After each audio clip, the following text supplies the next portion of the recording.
Good evening. I appreciate everybody coming in on a Sunday evening. Really exciting day for us in our program to have the opportunity to compete in our 9th bowl game in 10 years out at the inaugural Quick Lane Bowl. And we're excited about the game. We're excited about having a great opponent in North Carolina. The relationship with the Detroit Lions that they have with the game, I think guarantees a first-class experience. They're a great organization. They've got a great facility out there in Ford Field. And I'd like to thank Tom Lawand, the president of the Detroit Lions, Kelly Kozel, who's the executive director of the game, and I apologize if I get the names wrong here, but Dan Jarashowicz, I believe is the way to pronounce it. I could be wrong with that one, though, so I apologize if I am.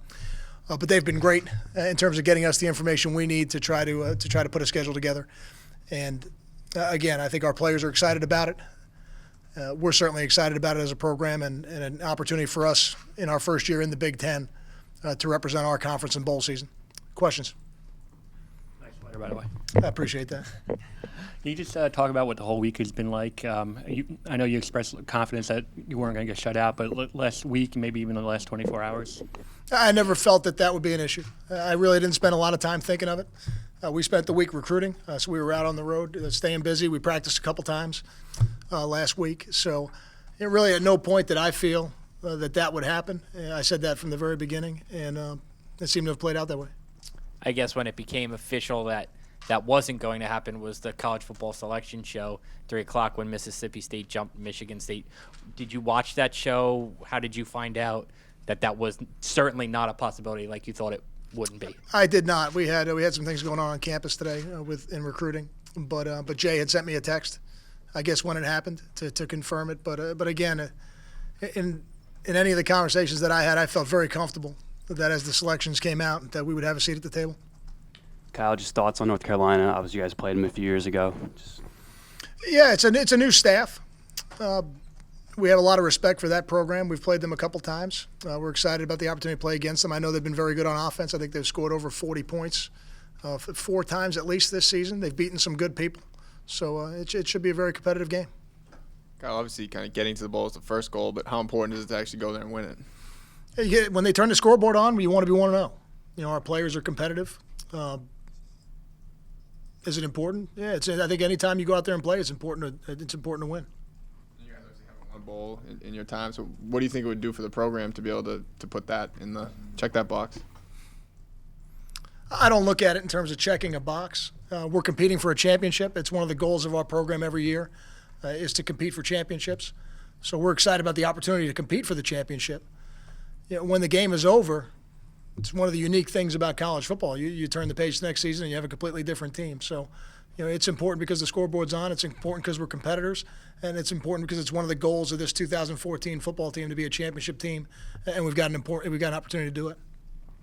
Any concern or surprise that teams with identical records in Maryland and Iowa seem to have gotten better spots in the bowl picture?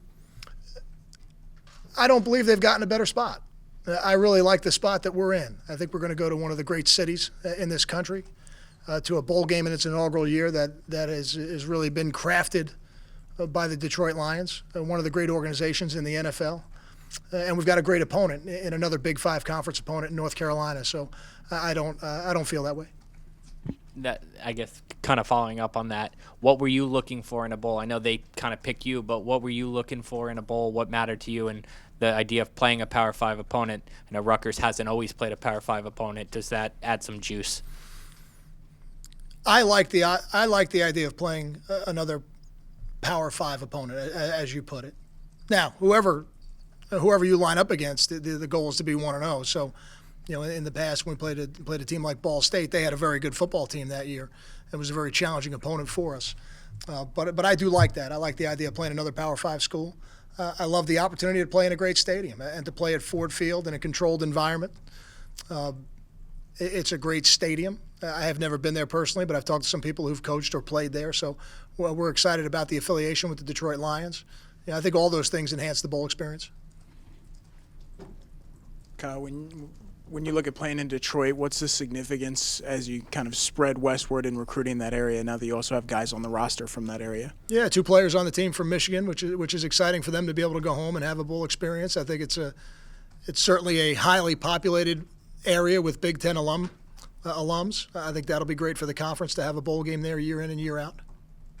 I always thought about family. What's it like Christmas Eve and Christmas with your family? Well, I know my wife over a week ago. She as soon as we became bowl eligible, she took out our travel tree, which we have a 4-foot Christmas tree that goes with us during bowl season, and we will certainly be armed and ready to go. And it's something that we try to do a great job with during the trip, and we'll have a party for the families of the players at the hotel, on Christmas Day, and that's usually something that's very well attended and something that they really enjoy, being around each other. It's a little unique, I think, for them to be away during Christmas, but we've been able to turn it into a positive in the past. Kyle, I guess it'll be 3 weeks from when you came back to practice on Friday. How do you structure the time between now and the bowl game? It's tricky. It's something that you have to take into account a couple things. You want to keep the players sharp for sure, so we try to do that. We try not to have too long a period of time where you have lapses in practices. But also, you got to give the players an opportunity to heal. You got to give the players an opportunity to get ready for final exams. We have 3 more days of class this week, and then Thursday and Friday are reading days. So they've been working with the strength coaches. We practiced twice last week. And now that we know what the game date is, and we know we got an idea when we're going to leave, that won't be finalized until tomorrow. But it gives us an idea to kind of set the rest of the practice schedule up. But I think it's a combination of those things, wanting to keep the team sharp, giving them an opportunity to get healed up so you're as healthy as you can be, having about a month between the last game and the bowl, and then making sure you do a great job academically.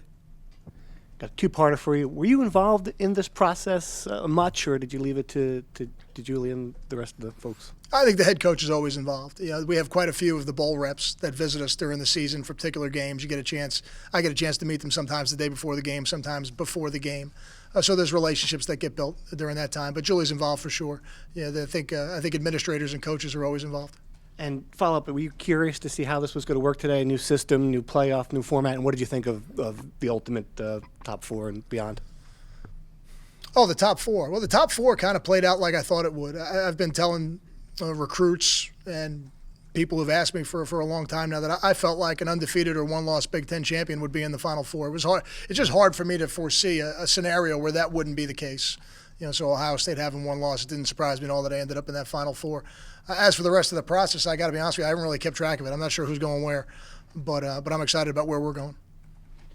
Kyle, have you had a lot of contact with Ron Prince since he went to work with the Lions, or will you in the next couple weeks? We have had some contact as we were getting closer, and I had a feeling that we could end up in Detroit. I did have some contact with him to gauge kind of what the practice situation would be.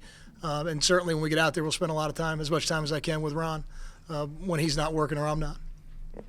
How did today go in terms of just sharing the news with your players? Just give us a little sense of the scene and how you all found out, how you told them, how that went. Yeah, it was in here at 5:30. They try to keep it a secret. You try to do the best you can so that they enjoy it.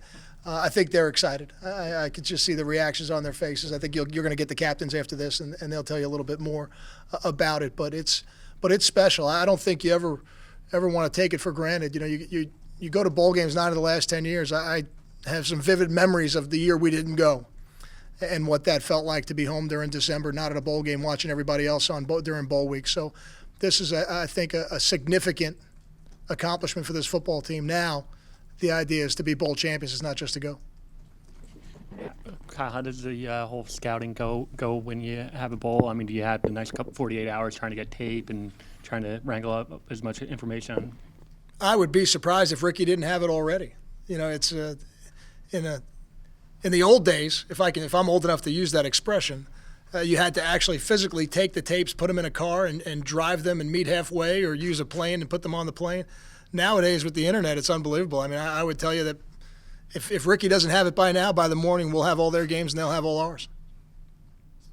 Kyle, did you get a sense when you were involved, either talking to Julie or talking to the bowl reps, that the 25-point comeback against Maryland had a big impact? Like, if you were 6-6, you might not have had as many options or might not have been as appealing to some bowls?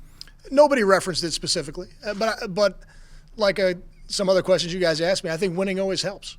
And to win a game like that on the road versus a good opponent in the way that we did, it certainly creates excitement, and I think that's good for everybody.